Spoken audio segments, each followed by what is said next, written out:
అయినా అక్కడ ఏమైనా జరిగితే అక్కడ ఆలయంలో ఉన్న సిబ్బందో లేకపోతే ఈఓ లేకపోతే జేఈఓకి కూడా సంబంధం ఉంటుంది. జేఈఓ కానీ వాళ్ళ మీద యాక్షన్ తీసుకోవాలి. కానీ జగన్మోహన్ రెడ్డి గారి ప్రభుత్వంలో జరిగిందంటే చంద్రబాబు నాయుడు గారి ప్రభుత్వంలో బోల్డ్ మానభంగాలు జరుగుతున్నాయి, హత్యలు జరుగుతున్నాయి.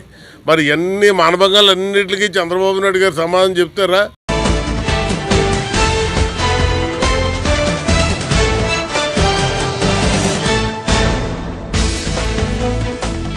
లడ్డూ తయారీలో లోపాలు జరిగితే సంబంధిత వ్యక్తులను గుర్తించి కఠినంగా శిక్షించాలి. అధికారంలో ఉన్న చంద్రబాబుకి అది చేతకావడం లేదా? జగన్మోహన్ రెడ్డిపై మతపరమైన బురద చల్లడానికి వెంకటేశ్వర స్వామి పేరు ప్రఖ్యాతులను నాశనం చేసే తప్పుడు ప్రచారాలు మానుకోవాలి. లడ్డూల్లో ఏం కలిపారో ఆ దేవుడికే తెలియాలి.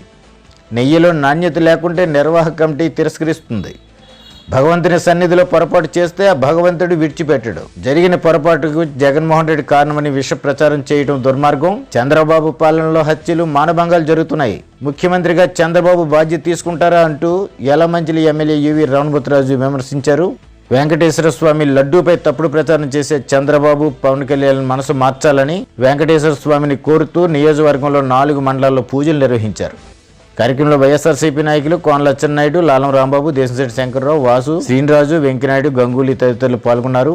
వెదురువాడలో రమణమూర్తిరాజు మీడియాతో మాట్లాడుతున్నారు. చూద్దాం. చంద్రబాబు నాయుడు గారు ఒక లేనిది ఉన్నట్టు కల్పించి ఒక వెంకటేశ్వర స్వామికి ఒక అప్రతిష్ట కలిగేలాగా ఒక నింద వేయడం జరిగింది. ఎందుకంటే జూలై ఎప్పుడో ఫస్ట్ వీక్లో రిపోర్ట్ వచ్చిందని మరి ఆయన చెప్పడం జరుగుతుంది. మరి 2 నెలలు కూడా దీన్ని ఏ విధంగా అన్పాపులర్ చేయాలన్నది జగన్ గారిని దృష్టిలో పెట్టుకునే ఆయన 2 నెలలు ఆగి ఇవాళ ఒకసారి విడుదల చేసి నిజంగా జరిగిపోయిందనే చెప్తున్నాడు. ఏదైనా జరిగిపోయిందో లేదో అన్నది ఒక అపవాదం వచ్చినప్పుడు దాని మీద ఎంక్వైరీ చేసి ఎంక్వైరీ రిపోర్ట్ వచ్చిన తర్వాత నిజంగా అది జరిగితే అప్పుడు నిర్ధారించుకొని మాట్లాడాలి. 14 సంవత్సరాలు ముఖ్యమంత్రి చేసిన నాయకుడు ఆ విధంగా మాట్లాడడం చాలా పొరపాటు. అది మరి ఇవాళ ఎందుకంటే మరి ఆయన చెప్పిన అపనందుకి జగన్ గారు ముఖ్యమంత్రిగా ఉండగా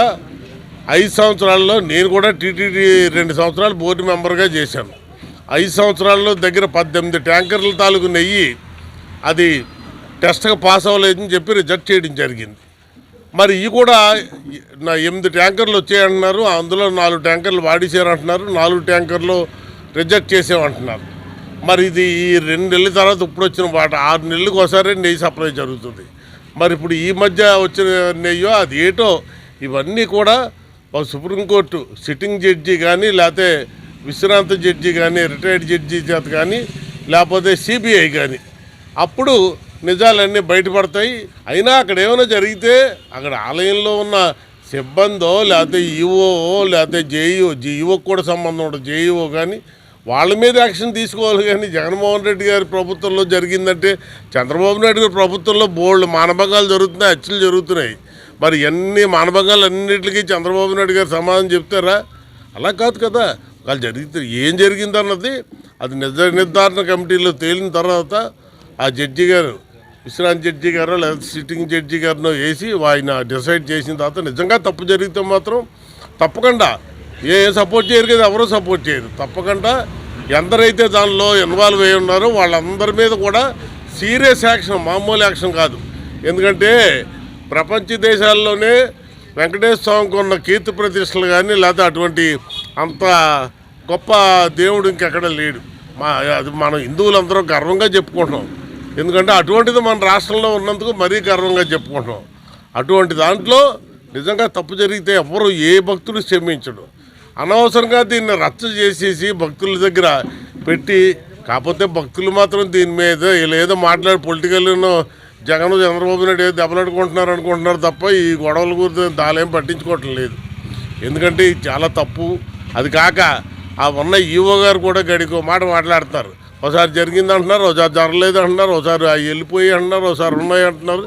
ఆయన ఇప్పుడు ఇవాళ సిట్ వేశారు. సిట్ ఏమైనా సిట్ అంటే ఏంటి ఆంధ్ర రాష్ట్రంలో అందరికీ తెలుసు. చంద్రబాబు నాయుడు గారి టైంలో 2018లో మన వైజాగ్ మీద భూముల మీద సిట్ వేశారు. దాన్ని అన్ని రిపోర్ట్ వచ్చిన తర్వాత అది మడతెట్టి పెట్టలేసారు. సిట్లు స్టాండ్లు ఇవన్నీ నిలబడి కాదు. ఏదైనా జరగాలంటే సిబిఐ లేకపోతే సుప్రీంకోర్టు సిట్టింగ్ జడ్జి కానీ లేకపోతే రిటైర్డ్ జడ్జి కానీ అటువంటిది అయితేనే కరెక్ట్గా వస్తుంది. అందుకని సిట్ ఏముంది, ముఖ్యమంత్రి ఏం చెప్తే అదే రాస్తారు. పులిస్ స్టాప్ పెట్టమంటే పెడతారు, కామా పెట్టమంటే పెడతారు, ఏమి పెట్టకుండా కంటిన్యూ చేసి మళ్ళీ చేసేస్తారు. అంటే ఇలాగ సూపర్ 6 ఎగ్గొట్టడం కోసం దీన్నే ఇలా కంటిన్యూ చేస్తే ప్రజలు ఆ సూపర్ 6 ఎప్పుడు ఇస్తాడో చూస్తున్నారు తప్ప వెంకటేశ్వర లడ్డు గురించి ఎవరో ఆలోచించట్లేదు. లడ్డు మాత్రం నిజంగా నాకు తెలుసుంటే 100% తప్పు జరగదు. వాళ్ళు 3 టెస్టులు ఉన్నాయి, ఒకళ్ళు కాదు, 3 టెస్ట్ చేసిన తర్వాతే పంపిస్తారు, లేకపోతే అందులో పంపించరు.